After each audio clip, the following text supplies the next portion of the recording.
히브리서 7장 1절부터 10절까지 말씀을 통해서 의의 왕, 평강의 왕이라는 제목으로 은혜를 나누고자 합니다.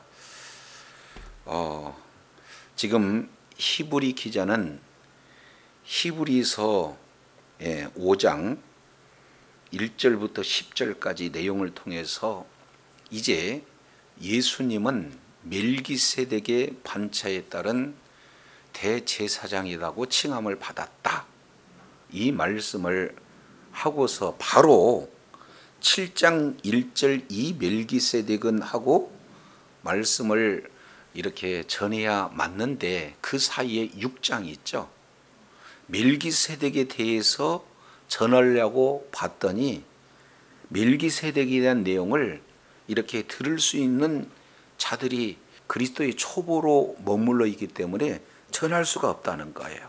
그래서 다시 한번 그리스도의 초보와 그리고 타락하는 그런 자들을 책망하고 권면할 뿐만 아니라 이제 어떤 자들이 성숙한 신앙인가 하는 내용을 아브라함의 예를 들어서 설명하고 있습니다. 그 내용 중에 핵심 내용은 바로 약속에 대한 그 말씀이죠. 말씀을 믿는 그런 믿음, 이 내용과 그리고 끝까지 그 말씀을 오래 참음으로 말미암아 마침내 약속을 기업으로 누리는 그런 자들이 되어야 되겠다. 자, 그렇게 하기 위해서는 네 가지를 지금 살펴봤습니다. 첫 번째는 하나님께서 그 약속을 하실 때 맹세로 보증을 섰다. 한마디로 본다면은 반드시 하나님께서 약속을 지키시고야 말겠다 하는 내용들을 믿는 믿음을 가졌을 때 약속이 소망되어진다는 거죠. 두 번째, 우리 하나님께서는 변하지 않는 분이다. 왜 변하지 않느냐? 우리 하나님은 거짓말을 할 수가 없고 우리 하나님께서는 이제 맹세로 보증하기까지 했기 때문에 변할 수 없는 분이다. 그래서 하나님이 변하시지 않는다는 이런 확실한 믿는 믿음 가운데 거했을 때 약속을 기업으로 이룰 수 있는 소망이 이제 흔들림 없이 갖춰줄 수 있다. 세 번째, 이제 그 소망이 어디냐? 바로 하나님의 임재 장소인 하나님 나라의 지성소다. 그래서 이 지성소까지 반드시 갈 수 있는 안전한, 견고한, 그리고 마침내 들어갈 수 있는 그런 소망이 우리들에게 주어졌다. 왜 그런가? 네 번째, 이미 우리를 위해서 우리 앞서 그 소망 가운데 거하셨던 하나님의 지성소 안에 들어갔던 예수 그리스도께서 우리의 제사장이 돼 멜기세덱의 반차에 따른 대제사장이다. 그러니 하나님 나라의 소망이 우리들에게 있다, 이 사실을 전했는데 문제는 유대인들은 이 내용을 받아들이기가 너무 힘들어요. 왜 그러냐면 그들은 그들의 율법에 의하면 대제사장은 12지파 중에 어느 지파에서만 나옵니까? 레위 지파에서만 나와요. 이것은 율법으로 하나님께서 정하신 내용이에요. 그런데 어떻게 해서 유다 지파로 온 예수님께서 대제사장이 될 수 있느냐? 받아들이기가 무척 힘들다, 그 말이죠. 그래서 오늘 히브리 기자는 예수님께서 레위 지파 아닌 유다 지파를 통해서 대제사장이 될 수밖에 없는 그 이유를 성경을 통해서 증명해 내는 거예요.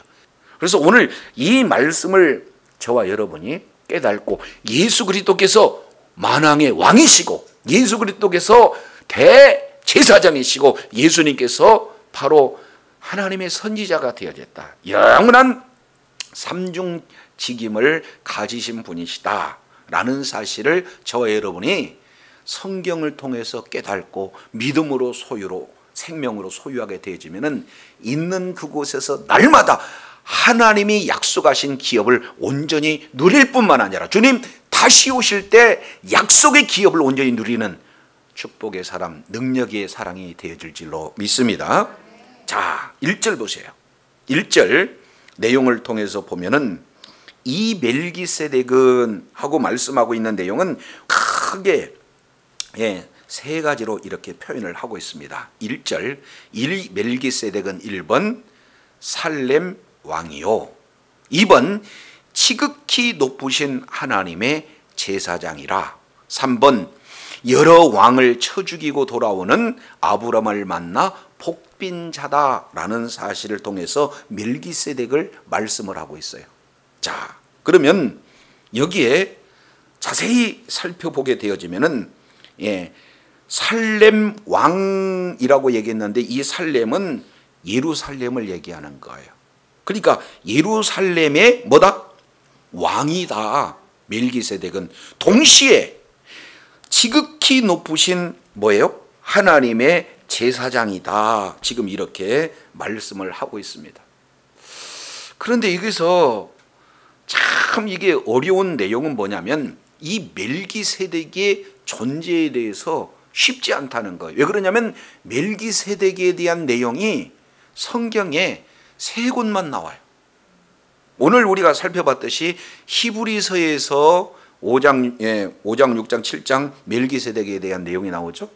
근데 이 내용의 근거는 성경 가장 먼저 창세기 14장에서 나오고, 그리고 시편 110편 4절 다윗이 여호와 하나님께서 내 주에게 말씀하시는 그런 내용은 멜기세덱에서 이르렀다는 영원한 제사장이다 라면서 시편 110편 4절에 인용하는 이 두 곳뿐이 없어요. 근데 사실은 실제 내용을 보면은 어떻게 됩니까?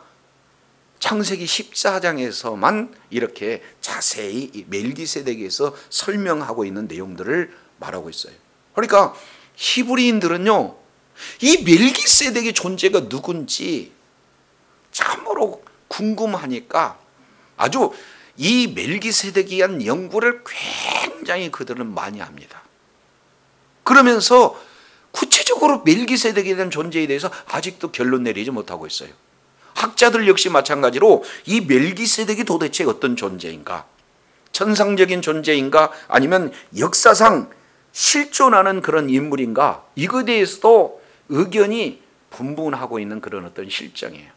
그러면은 멜기세덱에 대한 존재가 어떤 내용인가를 먼저 우리가 창세기 14장 내용을 통해서 살펴보도록 하겠습니다. 자, 이제 14장 내용을 통해서 보면 우리가 잘 알고 있는 익숙한 내용이 소개가 되고 있죠. 14장 1절 이하 내용을 통해서 보면은 4나라와 5나라가 지금 소개가 되고 있습니다. 1절 내용을 통해서 보면은 당시에 시날 왕 아므라멜, 엘라살 왕 아리옥, 엘람 왕 그돌라오멜, 그리고 고임 왕 디달, 이들은요 제국의 왕들입니다. 큰 나라의 왕들 4대 지금 제국이 모였어요.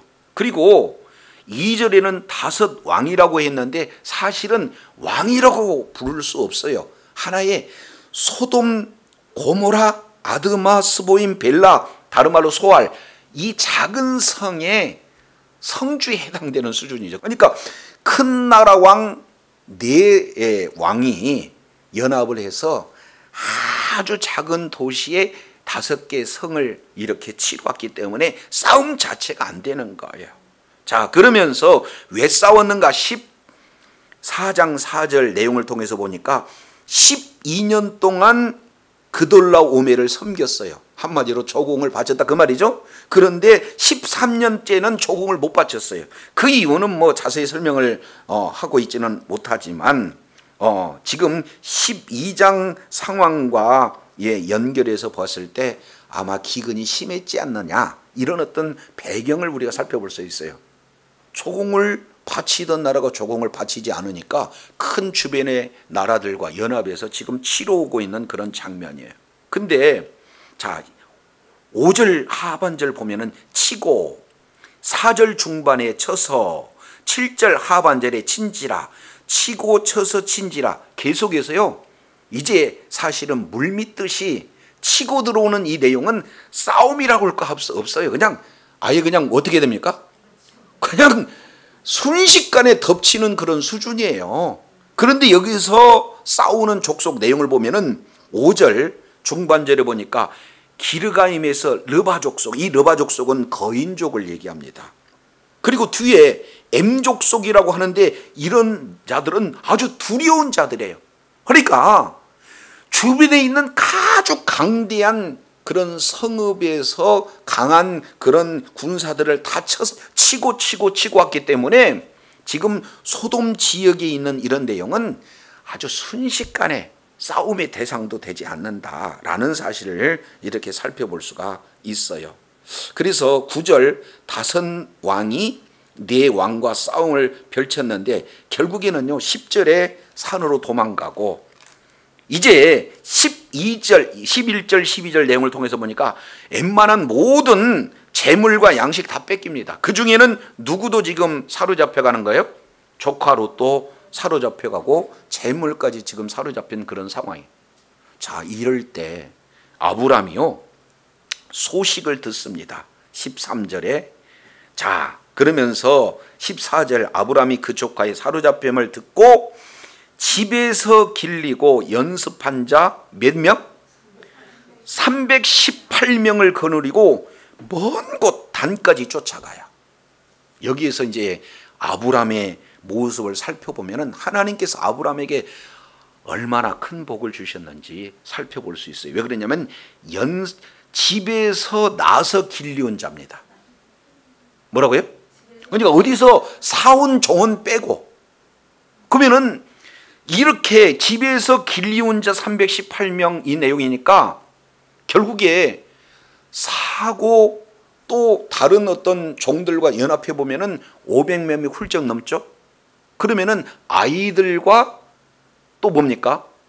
부인 이런 내용과 전체 합산해 보면은 학자들은 1,500명 정도 이렇게 추산하고 있어요. 이런 큰 은혜를 받았는데 그 중에 318명만 데리고 가요. 그래가지고 15절 다네스까지 쫓아가고 다메섹 호박까지 쫓아가서 16절 빼앗던 것 다 찾아옵니다. 한번 생각해 보세요. 다섯 성주 아니 다섯 나라 왕이라고 보죠. 다섯 나라 왕이 싸워도 이게 아주 그냥 순식간에 함락되는 이걸 도륙이라고 표현해요. 그러니까 싸워서 비등비등한 게 아니라 어떻게 돼요? 막 계속 물밀듯이 밀고 오기 때문에 싸움 자체가 안 되는 거예요. 그런데 318명이 가서 이렇게 큰 네 나라의 연합군을 이긴다? 쉬운 일이 아니죠. 자, 17절 내용을 통해서 보면은 아브람이 돌아올 때 이제 소돔 왕이 영접하러 옵니다. 아, 굉장하죠? 그랬을 때 또 다른 왕이 영접하는데 14장 18절 보니까 살렘 왕 뭐예요?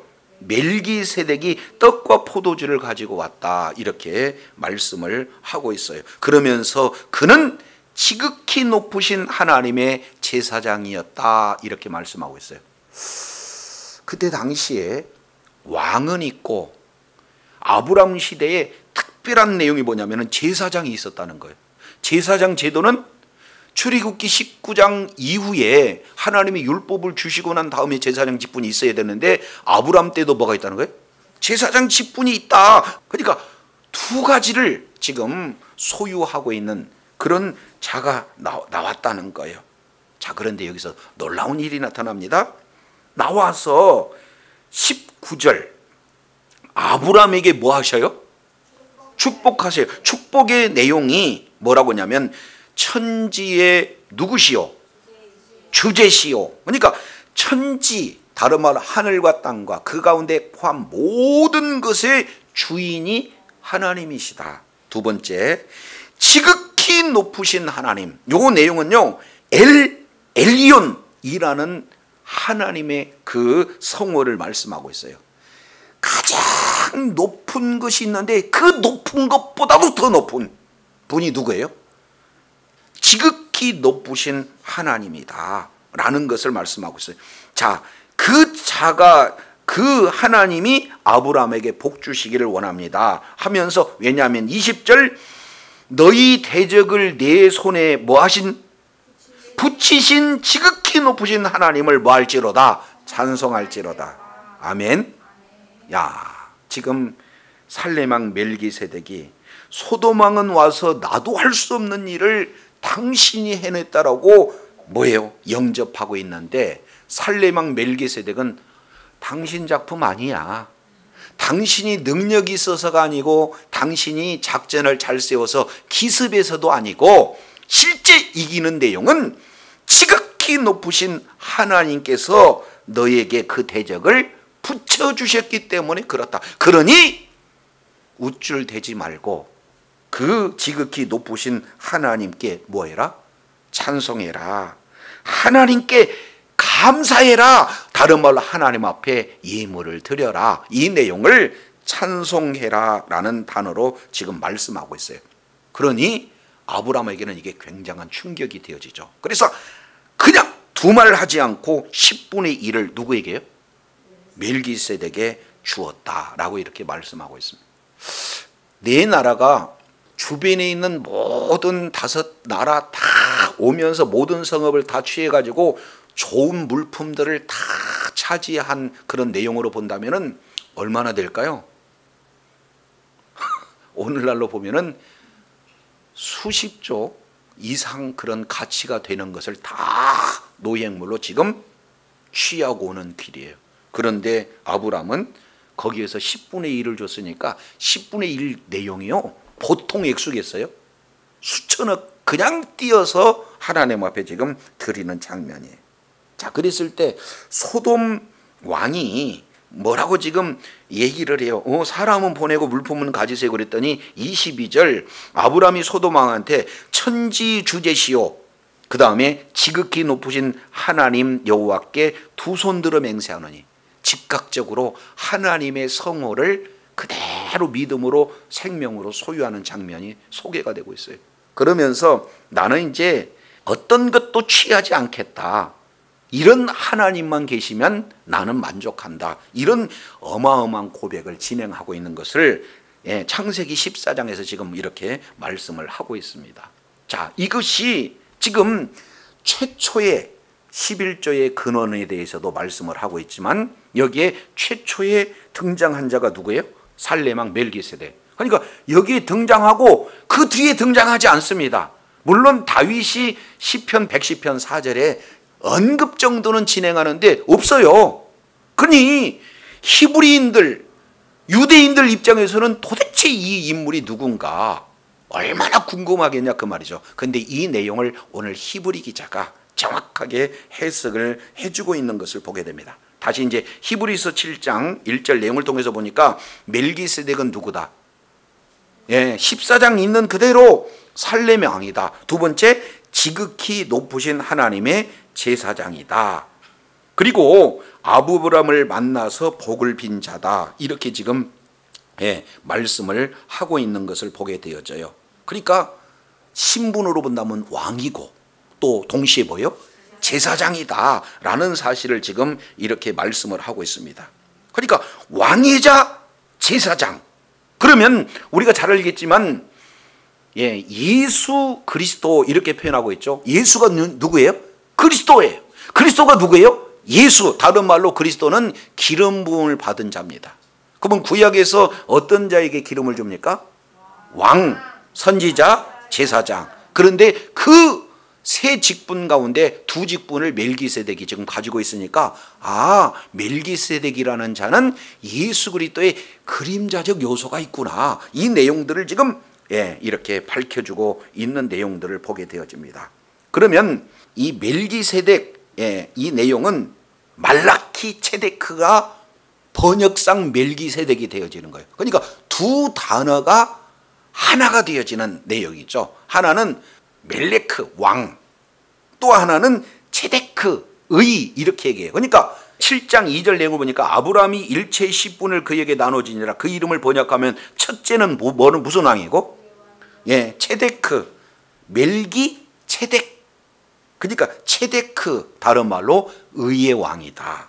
그리고 그 다음에는 또 뭐가 됩니까? 살렘 왕. 그러면 살렘이 뭡니까? 샬롬, 평강의 왕이라는 거예요. 그래서 멜기세덱이라는 이름 속에는 두 가지가 들어가 있는데, 하나는 뭐가 들어가 있고 의의 왕이라고 하기도 하고, 또 하나는 평강의 왕이다 라는 내용을 지금 풀어서 설명을 하고 있어요. 근데 여기서 놓쳐서는 안 되는 아주 중요한 그 정보가 소개가 되고 있는데, 이렇게 표현하고 있습니다.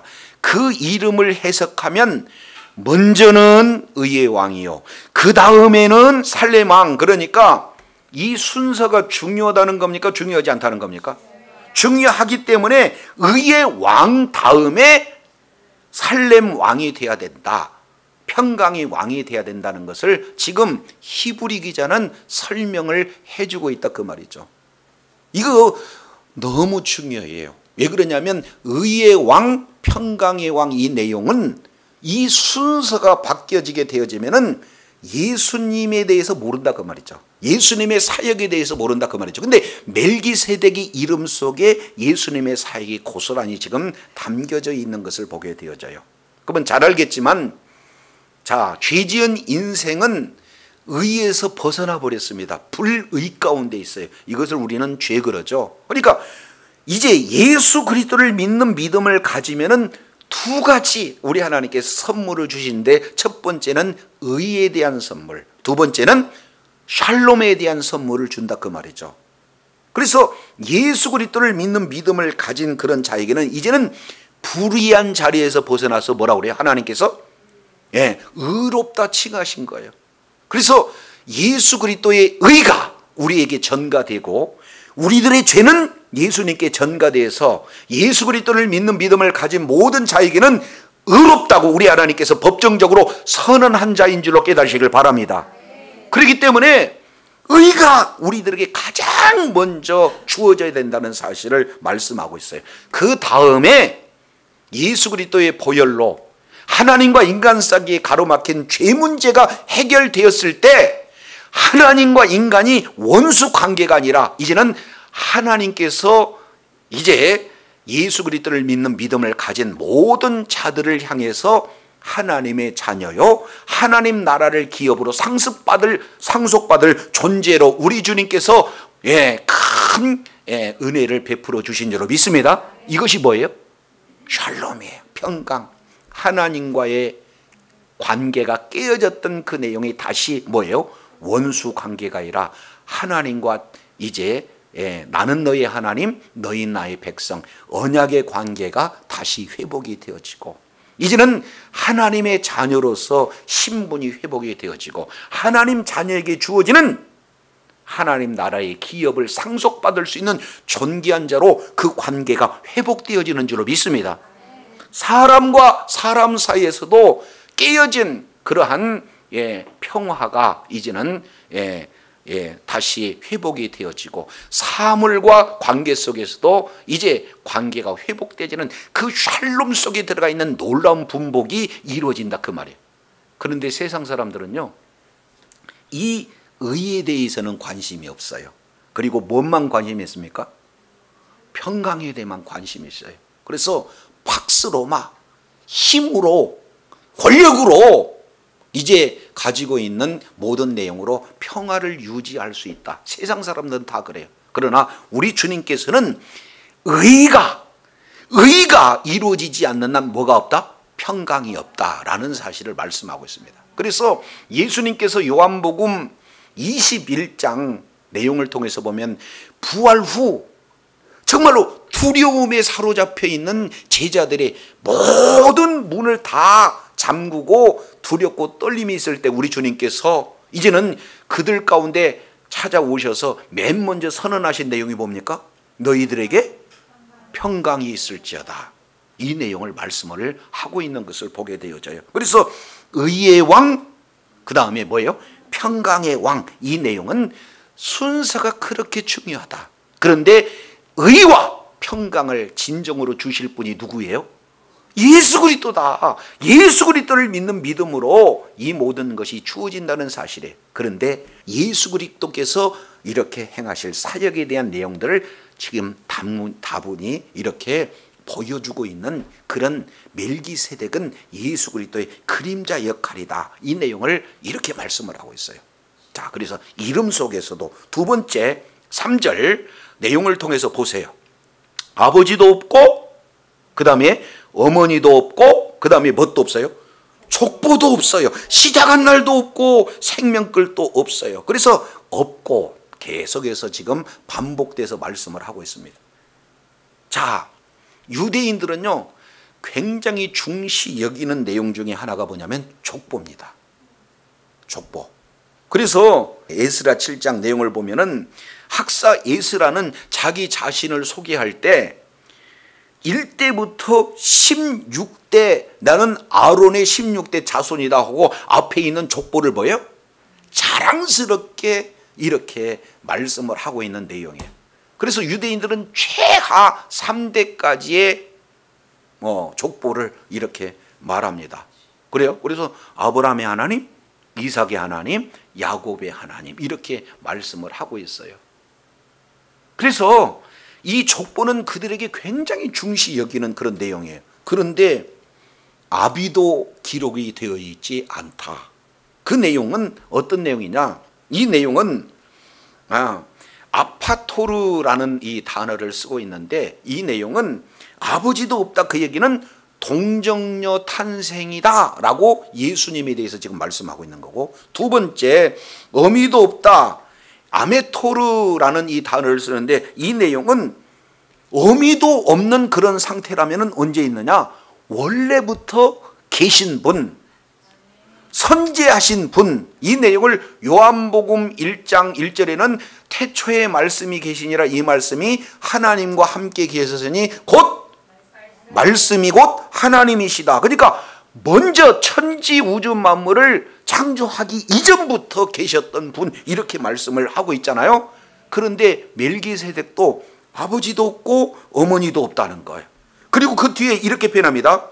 자, 자기의 이 선조들을 이렇게 증명하는 내용으로 족보고, 이 족보는 아주 역사의 집약체고 자기 가문의 핵심의 내용이에요. 그러니까 그들의 뭡니까?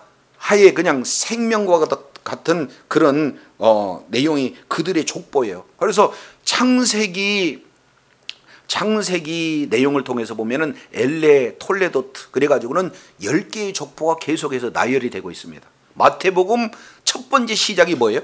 아브라함과 그리스도의 족보로부터 시작이 되는 것은 히브리인들의 그런 사고를 우리가 살펴볼 수 있는 그런 내용이죠. 그런데 족보가 없다는 거예요. 다 자랑스럽게 족보를 이야기하는데 멜기세덱은 족보가 없다는 거예요. 자, 시작하는 날도 없고 생명이 끝 날도 없어요. 민수기 4장 3절 그리고 8장 내용을 통해서 우리가 살펴보게 되어지면은 제사장, 특히 레위인들의 경우에는 이제 사역을 진행함에 있어서 30세부터 50세까지, 그러니까 시작도 있고 뭐예요? 끝도 있습니다. 그리고 대제사장의 경우에는 죽으면은 그 다음에 어떻게 돼요? 그 아들에게 대제사장 직임이 이루어지고 있는 내용을 통해서 우리가 살펴볼 수가 있어요. 그러니까 살아있는 동안, 그죠? 위임 받는 그때부터 살아있는 동안 시작도 있고 끝도 있다 그 말이죠. 그런데 멜기세덱은 언제부터 멜기세덱이 지극히 높으신 하나님의 제사장인지 시작이 안 나와 있고 끝도 나와 있지 않아요. 그래서 이 아비도 없고 어미도 없고 족보도 없고 시작도 없고 생명 끝도 없다라는 이 내용을 뭘 설명하기 위하냐면은, 자 3절 하반절 내용을 보니까 어떻게 돼요? 하나님의 아들과 닮아서 항상 제사장으로 있다. 여기서 항상 제사장이라는 것은 뭐예요? 영원한 제사장이라는 거예요. 그러니 멜기세덱이야말로 예수 그리스도를 이렇게 예표하는 가장 최적의 인물임을 지금 이렇게 말씀을 하고 있다. 이렇게 볼 수가 있습니다. 자, 그러면은 그 멜기세덱에 대한 내용을 창세기 14장을 들어서 지금 설명을 하고 있는데 4절 보세요. 이 사람은 얼마나 높은가를 한번 생각해 봐라. 자, 너희 조상 아브라함이 노량물 중 좋은 것으로 10분의 1을 그들에게 뭐 했어요? 주었다. 그러면서 여기서 10분의 1에 대한 내용을 지금 말씀하는데 잘 보세요. 7장 5절. 레위의 아들들 가운데 제사장 직분을 받은 자들은 무엇을 따라? 거기다가 밑줄 쫙 주세요. 기준이 뭐냐면은 레위 자손들은 율법에 레위 자손에게 제사장 직분을 주고 그 다음에 제사장 직분을 받은 자는 남은 12지파로 하여금 10분의 1을 취하라고 하나님께서 율법을 통해서 뭐 했어요? 명령했어요. 두 가지. 하나는 율법을 따라서, 또 하나는 명령하신 대로 수행한다 라는 것이 11조다 그 말이죠. 이해가 되실 줄로 믿습니다. 자, 레위 제사장이 11조를 받는 것은 왜 11조를 받아요?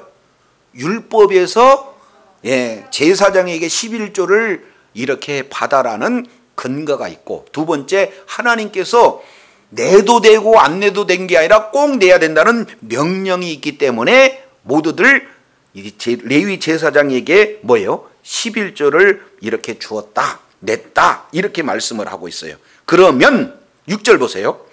레위 족보에 들지 않은 멜기세덱은 아브라함에게 10분의 1을 취하고 그 약속을 얻은 자를 위하여 뭐를 받았어요? 복을 빌었나니, 이렇게 말씀을 하고 있어요. 오라, 멜기세덱은 레위 율법에도 근거하지 않고 명령도 받지 않았는데도 불구하고 아브라함은 어떻게 돼요? 멜기세덱에 10분의 1을 주고, 그리고 멜기세덱은 아브라함에게 복을 빌었다. 이 내용을 지금 말씀을 하고 있는데 설명할 것이 많지만 한마디로 7장 7절에 뭐라고 얘기해요? 논란의 여지 없이 낮은 자가 높은 자에게 축복을 받느니라. 그러면 아브라함이 높아요? 멜기세덱이 높아요? 당연히 멜기세덱이 높은 그런 어떤 내용이죠. 그런데 8절 내용을 보니까 또 여기는 죽을 자들이 10분의 1을 받았으나 저기는 산다고 증거하는 자들이 받았다. 지금 이렇게 말씀을 하고 있어요. 그러면은 레위 제사장들은 영원히 삽니까? 죽습니까? 그러나 멜기세덱은 뭐 어떻게 돼요? 영원히 사는 그런 어떤 존재, 영원한 제사장이 된다라는 사실을 지금 말씀하면서 9절 재미있는 거예요. 이게 참 쉽지 않습니다. 자, 9절 보세요. 또한 10분의 1을 받은 외이도 아브라함으로 말미암아 10분의 1을 바쳤다? 이게 뭔 얘기입니까? 자, 아브라함이 멜기세덱한테 10분의 1을 바쳤을 때 아브라함만 바친 게 아니라 레위도 10분의 1을 바쳤다는 거예요. 아직 낳지도 않았는데, 창세기 14장이면은 아브라함한테는 애가 있어요, 없어요? 없어요. 그 이후에 15장에 가서야 이삭도 있는 거 아니에요. 그러니까 창세기 10장에서는 아들이 있어요, 없어요? 없어요. 근데 아들 이삭도 없고 그 이삭의 아들 야곱도 없고 그 야곱의 아들 레위 12지파도 없으니까 증손자잖아요. 증손자인 레위가 아브라함과 함께 멜기세덱이 10분의 1을 드렸다? 이해하기가 쉽지 않잖아요. 그런 내용을 10절 보세요. 왜냐하면 하고 설명 안 하면 이해를 못하니까, 이 멜기세덱이 아브라함을 만날 때 레위는 그러면 언제 있었냐? 아직 조상이 어디가 있었다? 허리에 있었다. 한마디로 본다면은 아브라함의 생식기 속에 있는 씨 상태로 있었다. 그러니 아브라함만 드린 게 아니라 그때 이삭도 함께 드린 거고, 또 야곱도 함께 드린 거고, 그 다음에 뭐요? 레위도 함께 드렸다면 약속을 받는 믿음을 가진 모든 자에게 동일한 은혜가 주어진 줄로 믿습니다. 잘 보세요. 이제 6절, 그래야 이해가 되는 거예요. 자, 레위 족보에 들지 아니하는 멜기세덱은 아브라함에게서 뭘 받고? 10분의 1을 받고 누구에게 복을 빌었어요? 누구에게? 창세기 10장 내용에는 아브라함에게 복을 빌었다 하는데 히브리 기자는 그걸 살짝 바꿔가지고 약속을 받은 자들을 위해서 뭘 빌었어요? 복을 빌었으니까 오늘도 저와 여러분을 어려보니 약속을 믿는 믿음을 가졌으면 아브라함의 후예인 줄로 믿습니다. 아브라함과 동일하게 복을 받는 자라고 갈라디아서 3장 이제 4절, 5절, 6절, 7절 이 내용을 통해서 정확하게 말씀한다 그 말이죠. 그러면 아브라함이 멜기세덱을 만나서 복을 빌 때 저와 여러분도 아브라함의 허리에 있는 저와 여러분도 동일하게 11조를 드렸다는 사실을 기억하시기 바랍니다. 그러면은 우리 하나님께서 잘 보세요. 11조의 근원이 어디서부터 진행이 되어지는가? 먼저 11조를 드렸더니 복을 주신 거예요? 아니면은 미리 멜기세덱이 와서 복을 비니까 11조를 드린 거예요? 이해가 되시죠? 그러니까 오해하면 안 된다. 출발점 자체가 그랬을 때 오늘날도 10의 1조를 드리게 되어지면은 우리 하나님께서는 영원한 대제사장으로 있기 때문에 그때 아브라함과 함께 드렸던 그 11조를 기억하면서 왜 11조를 이가 드렸는가 봤더니 복을 줬구나 하는 그런 내용으로 우리 주님은 이해가 되어진 줄로 깨달으시길 바랍니다. 그때의 복은 바로 예수 그리스도 안에 있는 복이에요. 우리는 죄로 말미암아 하나님의 형상이 깨졌는데 예수 그리스도를 믿는 믿음으로 말미암아 하나님의 형상이 회복이 되어진 줄로 믿습니다. 이제 에덴 동산을 이제 기업으로 주셔서 다스리고 정복하라고 했는데 죄를 지음으로 말미암아 마귀에게 땅을 뺏겼습니다. 그런데 예수 그리스도를 믿음으로 말미암아 빼앗긴 땅을 회복한 것이 바로 저와 여러분에게 주신 복인 줄로 믿습니다. 바로 기업을 상속받은 자예요. 우리의 신분이 마귀의 종에서 예수 그리스도를 믿는 믿음으로 말미암아 마귀의 종에서 하나님의 자녀로 신분이 바뀌어지는 것이 바로 복인 줄로 깨달으시길 바랍니다. 그렇기 때문에 얼마의 물질을 받았고 환경이 조금 좋아지고 이런 걸 가지고 복이라고 할 수 있는 것은 아니다 그 말이죠. 우리 하나님이 저와 여러분에게 주시고자 하는 복은 그것과 비교할 수 없는 원대한 큰 복인 줄로 깨달으시길 바랍니다. 그랬을 때 11조를 드릴 때 내가 이런 복을 줬지 하고 예수 그리스도를 믿는 믿음으로 말미암아 이런 온전한 그런 축복을 우리 하나님께서 기억하시고 잊지 않고 뭐 하신다는 거예요? 주시겠다 하는 내용을 오늘 멜기세덱의 내용을 통해서 이렇게 말씀을 하고 계세요. 자, 이제 어떻게 표현합니다. 그냥 논란 여지 없이 복을 빈 자가 높느냐 복빔을 받은 자가 높느냐. 그러니까 여기서 높은 자는 누가 되는 겁니까? 멜기세덱이. 낮은 자는 누가 되는 거예요? 아브람. 근데 아브람이 높아요? 레위가 높아요? 그러면은 레위가 높아요? 멜기세덱이 높아요? 아예 비교 자체가 안 된다라는 것을 볼 수가 있습니다. 그래서 유다 지파로 오신 예수 그리스도께서 영원한 멜기세덱의 그런 반차에 따른 대제사장이 됐다는 것이 논리적으로 뭐 하는 거예요? 성립이 되어지고, 그러니까 예수님은 왕이시고 예수님은 뭐예요? 대제사장이시고, 그래서 우리를 위해서 오늘 또 하늘의 지성소에 들어가셔서 오늘 또 저와 여러분을 위해서 중보하고 계시는 분이 바로 예수 그리스도인 줄로 깨달으시길 바랍니다. 엄청난 은혜죠. 예수 그리스도를 믿는 믿음을 가졌다는 것이. 따라서 이제는 우리들에게 우리 하나님께서 예수 그리스도를 믿는 믿음으로 말미암아 의롭다고 우리 주님께서 완전히 선언해 주신 줄로 믿습니다. 하나님과의 관계가 완전히 회복된 자가 저와 여러분인 줄로 믿습니다. 그에 따른 평강이 저와 여러분에게 주어졌어요. 그리고 오늘 또 우리를 위해서 하나님 보좌 우편에서 대제사장의 직분을 가지고 저와 여러분에게 중보하신 분이 바로 예수 그리스도인 줄로 믿습니다. 그리고 우리가 그 대제사장이신 예수 그리스도께서 가신 그 길을 우리도 믿는 믿음만 가지고 있으면 어떻게 되는 거예요? 거기에 이제는 들어갈 수 있는 소망이 지금 눈에 보이지 않는다 할지라도 우리 하나님께서는 그 약속하신 내용을 뭐예요? 맹세로 보증했고 그 하나님의 성품 자체가 변하지 않는 그런 성품이 되어지고 미리 우리들에게 뭐예요? 이렇게 아예 하늘의 지성소에 있는 닷을 아예 꽂아서 그 길을 안전하고 견고하게 이렇게 만들어 놓을 뿐만 아니라 오해할까 봐 예수님이 먼저 우리 앞서 선구자가 되어서 우리보다도 뭡니까? 선발대가 되어서 먼저 가신 그런 내용을 통해서 본다면 우리는 반드시 하나님 나라의 기업을 완벽하게 상속받을 수 있는 그런 소망과 비전에 조금도 흔들림이 없는 그런 은혜가 저와 여러분에게 주어진 줄로 믿습니다. 의의 왕, 평강의 왕, 그리고 하나님 나라의 기업, 이 모든 내용들을 믿음으로 온전히 소유해서 약속을 기업으로 받는 자에 따른 합당한 풍성한 결실을 날마다 이 땅 삶 가운데도 누릴 뿐만 아니라 주님 오시는 그날 온전한 이제 하나님의 자녀로서 누릴 기업의 영광 가운데 거하고 하나님 앞에 존귀하게 쓰임 받는 주의 사랑하는 자녀들이 다 되시기를 원합니다. 기도하겠습니다.